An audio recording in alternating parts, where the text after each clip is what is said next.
Ketika kamu melihat teman-temanmu berkumpul dan bersenang-senang, kenapa ada yang merasa lelah setelahnya? Apakah itu normal? Selamat datang di Ruang Tumbuh. Chapter 1, pahami dulu apa itu introvert. Sebelum membahas mengapa introvert bisa keep setelah nongkrong, mari kita pahami dulu apa itu introvert. Introvert adalah orang yang mendapatkan energi dari waktu sendiri dan merasa terkuras energinya saat berada di keramaian. Ketika berbicara dengan banyak orang, pikiran mereka bisa terasa penuh. Bayangkan ketika kamu harus berbicara dengan banyak orang, hal ini membutuhkan fokus dan perhatian yang lebih. Menurut penelitian, introvert memiliki cara berpikir yang lebih mendalam. Mereka sering berpikir sebelum berbicara, dan saat berada di keramaian, mereka harus melakukan banyak hal sekaligus. Hal ini bisa sangat melelahkan. Durasi berkumpul yang terlalu lama dapat mengubah suasana hati mereka, membuat mereka merasa terbebani. Akhirnya, mereka butuh waktu untuk mengisi ulang energi. Sejumlah aktivitas yang tak terduga juga bisa membuat introvert merasa tidak nyaman. Apakah kamu merasakan hal yang sama? Bagi introvert, waktu sendiri itu sangat penting untuk mendapatkan ketenangan dan keseimbangan kembali. Chapter 2, proses sosialisasi yang menguras energi. Saat introvert berkumpul, mereka bukan hanya berbicara dan tertawa. Mereka juga harus memperhatikan bagaimana interaksi ini berjalan dan bagaimana respon setiap orang. Misalnya, saat kamu ditanya pertanyaan, kamu perlu memikirkan jawaban dengan cepat. Ini bisa jadi sangat melelahkan karena otak mereka terus bekerja. Mereka terpaksa memikirkan bagaimana merespon situasi yang ada dan menjaga agar interaksi tetap berlangsung dengan baik. Belum lagi jika ada suasana ramai yang perlu diperhatikan. Semua perhatian itu terpaksa terfokus pada situasi sosial yang mungkin tidak nyaman. Ketika situasi makin tidak jelas, perasaan cemas bisa muncul. Mereka mungkin merasa seperti sedang berjuang untuk mempertahankan ritme percakapan. Oleh karena itu, penting bagi introvert untuk mengenali batasan dan kapan perlu menarik diri dari keramaian. Memahami sinyal tubuh juga sangat penting agar tidak merasa kelelahan yang berkepanjangan. Apa kita mendengarkan sinyal tubuh kita dengan baik? Chapter 3, pengaruh lingkungan dan suasana hati. Lingkungan di mana sosialisasi terjadi sangat berpengaruh pada seberapa cepat introvert merasa keep. Teman-teman yang suportif bisa membuat suasana lebih nyaman dan menyenangkan.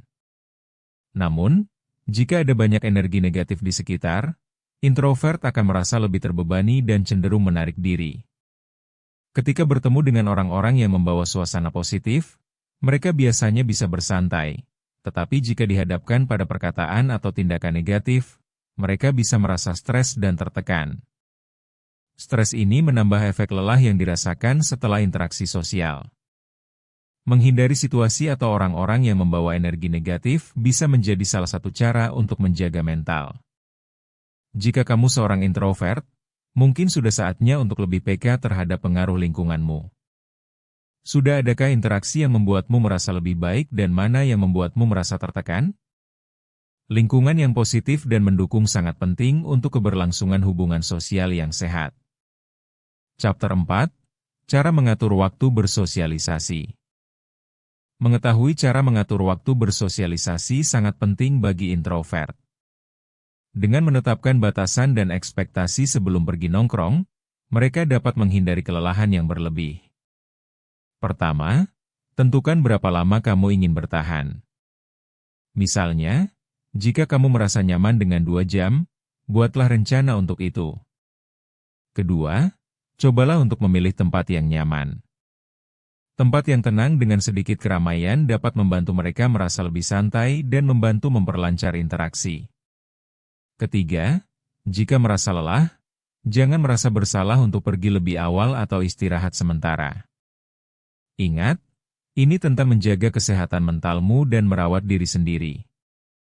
Dengan menjaga waktu bersosialisasi, introvert bisa lebih menikmati interaksi tanpa merasa terbebani. Selain itu, minta dukungan dari teman dekat agar mereka paham tentang kebutuhannya.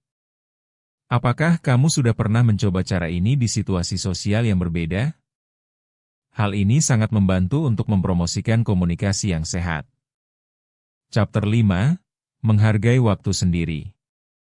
Setelah nongkrong, penting bagi introvert untuk menghargai waktu sendiri. Ini adalah saat di mana mereka bisa merefleksikan pengalaman dan mengisi ulang energi untuk aktivitas selanjutnya.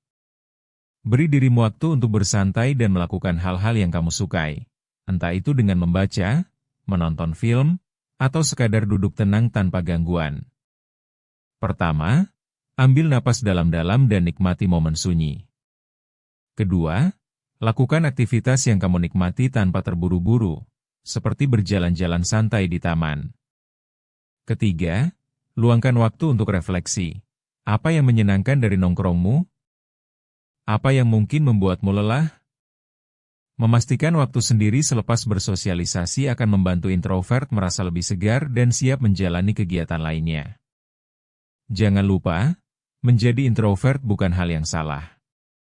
Kita semua punya cara masing-masing untuk bersosialisasi dan menjaga keseimbangan hidup agar tetap sehat dan bahagia. Terima kasih telah menyimak.